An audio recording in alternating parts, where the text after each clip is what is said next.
Hey guys, it's Elliott and Morgan from Movie Files, and today we are doing a review on the Cloverfield Paradox. So this is a Netflix original, kind of came out of left field.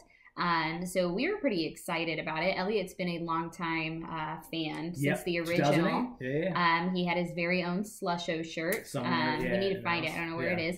But anyway, he was a fan. He actually introduced me to the film, and then I too enjoyed it. So nevertheless, when the second one came out, 2016, we were very excited to go see it, just because, you know, it's building from the original movie, right? Yeah.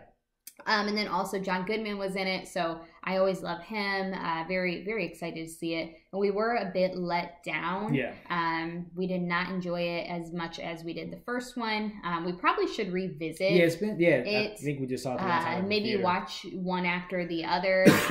Watch all three in a row. Maybe that will help us link a few other things. But anyway, nonetheless, we were very excited. This, like I said, it came out of left field. And I will give them kudos. I do think that is so cool. When they can just bring something to you. Drop a trailer. And and it's like, they dropped the trailer and you didn't even know that it was going to be on Netflix. Like, you still were like, oh, okay, cool. And then you're like, oh my God, it's going to be on, like, today. And I think that's really, really cool. Smart marketing. Just the element of surprise. I like things like that. Like, I don't know. For movies, if I can, I try to know as little as possible, unless it's something that I'm like really super stoked about. But movies like this that are more of like a mystery kind of deal, like a niche type of film. I try to know as little as possible, just so I can go in there and, you know, hopefully be surprised in a good way, in the best way possible. But anyway, as soon as we found out that it was, I did not watch the Super Bowl. Sorry, guys, I'm not a fan. But Elliott did, and I was in the kitchen doing dishes. He's like, "Oh my God, Morgan, this is out." So I was like, "We're watching it tonight." So we did. We watched it Sunday night.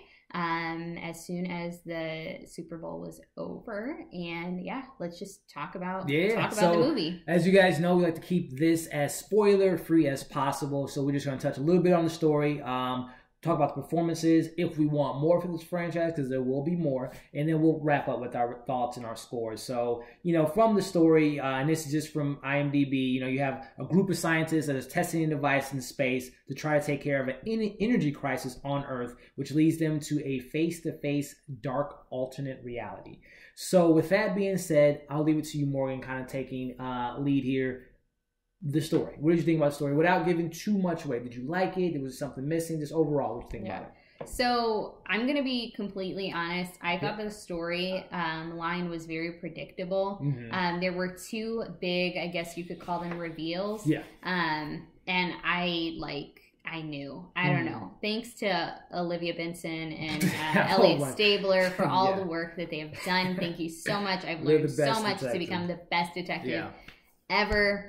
I just knew, like, I just told Elliott, and it was early on too. It didn't even take me 3/4 or halfway into the movie to be like, oh, this is happening. And I think with one of those reveals, like, they try and trick you to, you know, kind of figure out what's real and what's not.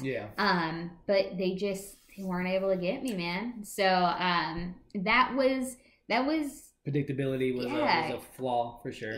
It just a little disappointing for me. Just given my excitement for it, and it's like literally from the first one. Here we are, 10 freaking years later. You know, you would think that 10 years. I mean, God, you can do a lot. You come out with a lot of crazy shit, man, and. You know, it just was like so predictable. The story. Predictability for you was kind of a flaw. Overall, I'm in the same boat with you. I thought the story kind of was a weaker point, which they tried to do some new things. Like, you know, when we were watching it, you know, me and Morgan was like, oh, it has some alien vibe to it. There's a particular scene that was very alien-esque. quite a few scenes that were very reminded me of Alien. Yeah. J.J. Abrams, the producer, obviously, so there's some J.J. Abrams type of flair to it. You have, his things from like Star Trek and Star Wars that felt familiar, but not in the best way. So it felt very predictable, and also you felt the familiar beats of some really classic, great movies, but not in the best way possible. And to piggyback off that, it's like, for me, I totally get paying homage to certain movies. I think that's great. But it just gets a little disappointing when I feel personally like I was almost watching the same movie that I've already seen. Like, it just didn't feel very new to me. Yeah. Well, not even just, like, we've seen other movies in space that are similar. Yeah. It's just in an alternate universe. So anyway, it's just a little disappointing. And another thing too, just watching, and we'll move on to performances, but another thing that felt familiar. So it was on Netflix, and it wasn't a Netflix original. It was Paramount and Netflix distribute the film, but it had that Netflix, Dark Mirror type of vibe. Yeah, I remember you saying that. It reminded me like a very expensive episode, an hour and a half of Dark Mirror. Yeah. Which we like Dark Mirror, but there's something missing about this particular movie. Which, going to the performances, so right off the bat. Hold on, is it Black Mirror? I think you totally said that wrong. Dark Mirror. You kept saying like that's the alternate version of the show Black Mirror. It's Dark Mirror. I don't know if you guys seen it. It's phenomenal. Black Mirror is okay, but anyway, on to the performances. Great cast, phenomenal cast. You got up and coming stars, you got superstars. I mean, just familiar faces. Great cast. Unfortunately, I'm sorry, I just have to say, with familiar faces, some of those familiar faces, it was hard for me to take them out of the movie that I was familiar with them in. Anyone in particular? Mundy. Oh, yeah, I just kept on thinking of Bridesmaids, and then Schmidt. Played by Daniel Brühl. Captain America. I'm sorry. I just, I'm like, Zemo. I saw Zemo. It's so weird. I don't know why. He played, not giving too much away, but he was like, creepy. He was Russian, and then even Mundy, he was like, he was the comic relief. So it's like, I just kept putting him back in Bridesmaids, and I'm like, Bridesmaids, Captain America in space. It was so like, she's saying her mind was elsewhere. It was hard for me to separate. I don't know. And those two films that you just mentioned are better than Cloverfield Paradox, unfortunately, which we'll give you guys that in a little. But anyway, in performance, I thought the two leads. I'll have you do the honors. I'm sorry. I'm sure I'm going to butcher the names. I'm sure they're lovely names. So Gugu Mbatha-Raw. She plays Hamilton, so we'll call her Hamilton. Yes. And then David Oyelowo, he plays Keel. And kudos to Morgan, because it would have sounded like I was speaking another language. I think you did a great job pronouncing those names. But go ahead. What were you saying?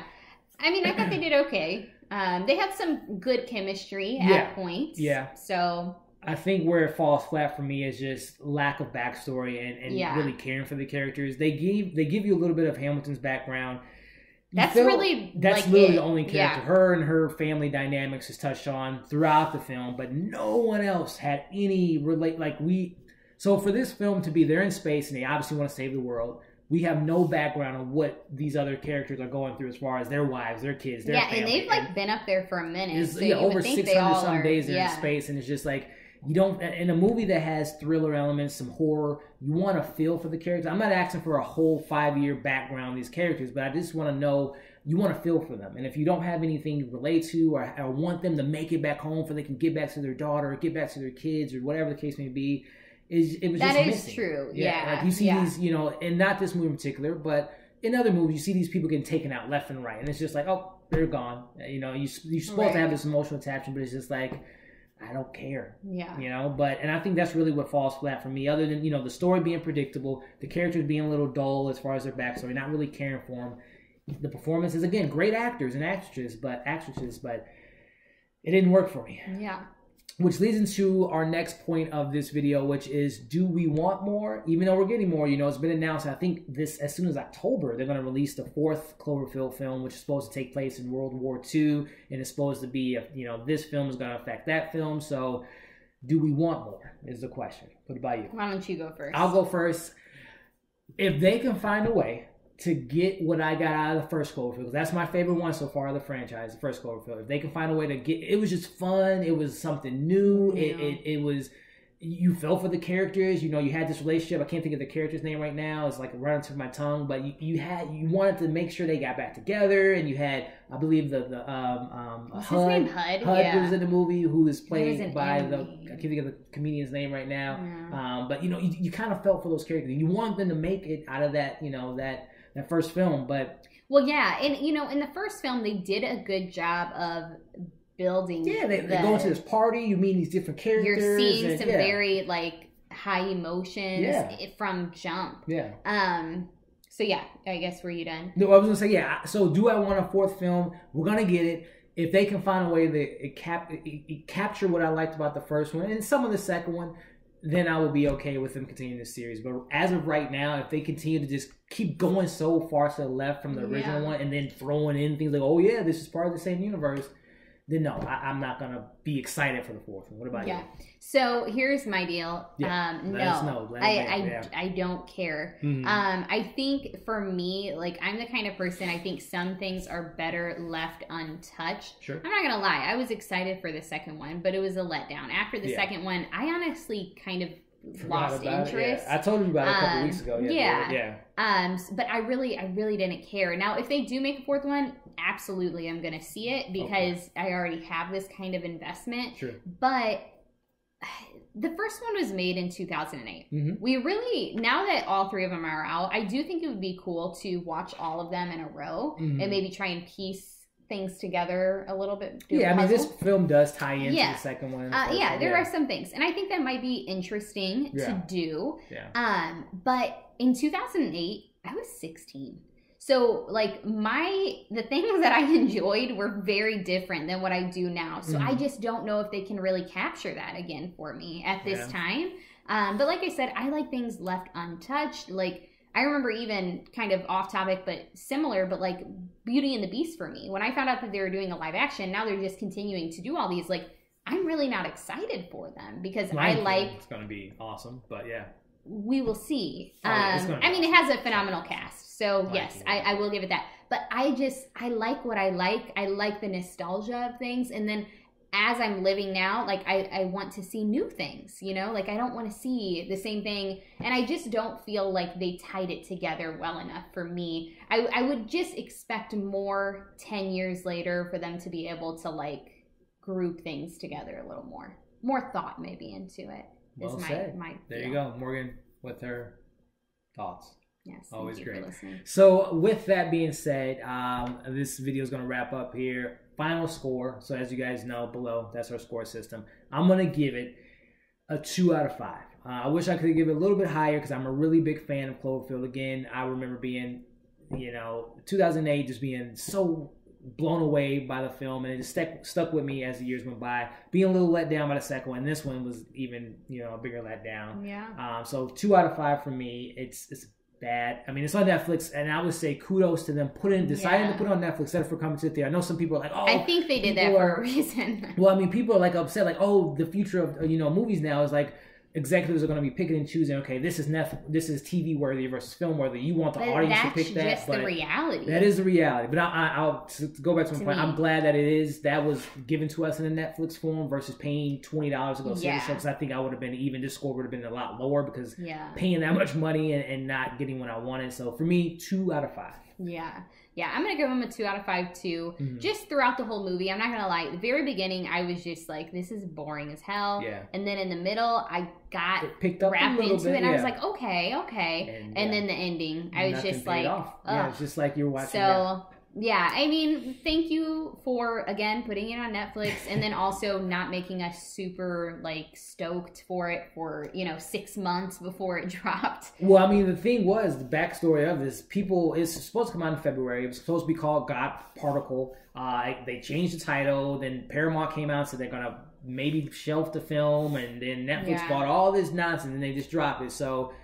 Okay, so for me, I didn't have to wait 6 months to be super stoked about anything. Right. I just was for like 5 minutes before we finally turned it on. So sorry to all you fans. But maybe you liked it, right? So we all are different and movies are subjective. So we'd love to hear your thoughts. Like Morgan said, leave your thoughts in the comments, guys. If you've seen it, tell us about your experience with the movie. With all three, which one do you like the most? For me, it's 1. I think one's for you. Yeah. 4 will be out later this year. We'll see, but definitely leave your comments below. As usual, follow us on our social media accounts. We love interacting with you guys on I was gonna say LinkedIn, but on Instagram, Twitter, Reddit. It's Reddit. He's like talking all like real estate stuff. Yeah, right so now. Instagram, Twitter, it's all down there, guys. I'm sorry. It's right there. So just click on that, talk to us, find us, follow us. It's right there. We appreciate you guys tuning in as usual. Things to keep an eye out for. We got a special video coming out for the Valentine's Day season. We'll have that. And it's his birthday today. Today, we're filming this on Tuesday. Wish him a happy birthday. February 6th. Yeah. He is 59 years old, ladies and gentlemen. Yeah, so so keep an eye out for the special video we got coming out within the next week, and also Black Panther is less than 10 days away. Can't wait. So definitely keep an eye out for that. As usual, thank you guys for tuning in. Like this video, share this video, subscribe to our channel. Thanks, guys.